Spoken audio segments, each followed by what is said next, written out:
ایک سوال ہے شعیب شاہین صاحب کہ اگر پرویز مشرف کے خلاف ایک اسپیشل کورٹ نے فیصلہ سنا دیا اور اس پہ عمل درآمد نہیں ہو سکا، پہلے تحریک انصاف کی حکومت کے وزراء نے اس ججمنٹ کی مذمت کی، پھر اعلان کیا اس کے خلاف ہم ریفرنس بھیجیں گے، پھر لاہور ہائی کورٹ سے وہ جو فیصلہ ہے اس کو سسپینڈ کروا دیا گیا.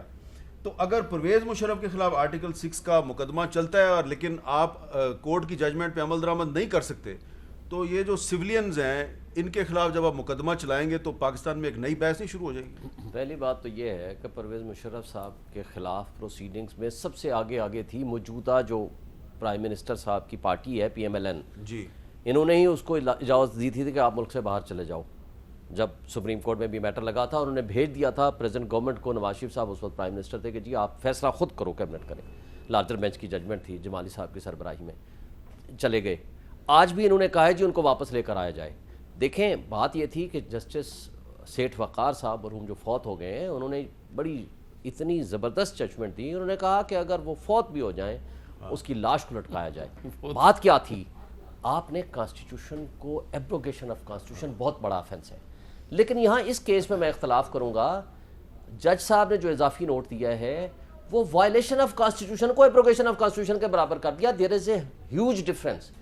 ان کانسٹیٹیوشنل ایکٹ، میں نیچے جاتا ہوں، ایک پولیس والا کسی عام سٹیزن کو، مجھے، کسی کو بھی انلیگلی کنفائن کرتا ہے، کوئی بھی غلط کام کرتا ہے، فنڈامنٹل رائٹس کی وائلیشن میں کرتا ہے، کوئی بھی ایگزیکٹو اتھارٹی غلط کام کرتی ہے جو وائلیشن آف دی کانسٹیٹیوشن ہے، وائلیشن آف کانسٹیٹیوشن روز ہوتی ہے اور وہ ان کانسٹیٹیوشنل ڈکلیئر کرتی ہے ہر کورٹ. وائلیشن آف کانسٹیٹیوشن کو ایبریکیشن آف کانسٹیٹیوشن کے دائرے میں ڈال آئین دیا. کی خلاف ورزی اور آئین سے غداری میں فرق ہے. فرق ہے. دیکھیں آئین کو سسپینڈ کریں، آئین کو ایبروگیٹ کریں، بائی فورس آپ اس کو ختم کریں، اس کا استعمال اور اس کا اطلاق ختم کر دیں، وہ that is something else.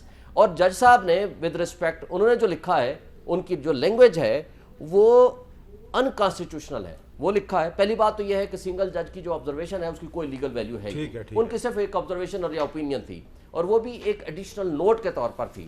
جو فیصلہ ہوتا ہے نا، جو پہلے دن فیصلہ تھا وہ تھی، آج تھی صرف ریزننگ میں وہ چیز ایڈ نہیں کر سکتے جو اوریجنل آرڈر میں نہیں ہے. لیکن ان کا سنگل جج کی جو آبزرویشن ہے اٹ سیلف، وہ کیا لکھتے ہیں، however whether the stated acts attract Article 6 of the Constitution is also left open to be determined by the parliamentarian as to whether they have opened the doors for such unconstitutional acts or take suitable measures to stop such like mess in the future. اور اوپر دیا ہوا ہے was cited to violate the constitution. یعنی یہاں یہ reason دی ہے کہ کانسٹیٹیوشن کو وائلیٹ کیا گیا ہے. مان لیتے ہیں وائلیشن ہوئی ہے، اس لیے تو انکانسٹیٹیوشنل ڈکلیئر ہو گیا. لیکن ہر ایگزیکٹو اتھارٹی کا آرڈر جو انکانسٹیٹیوشنل ڈکلیئر ہو جائے تو کیا اس کے اوپر آرٹیکل 6 لگا دیں گے؟ یہ بیسک بنیاد ہی غلط لکھی ہے جج صاحب نے. ان کو وہ یہ چیز بنتی نہیں تھی. ایون سارے ججز بھی، میں کہتا ہوں کہ یہ بات اگر لکھ دیتے ایون دین یہ اوریجنل آرڈر کا حصہ نہیں تھا، تو that can never be the part of the judgment. یہ ریزننگ ہے.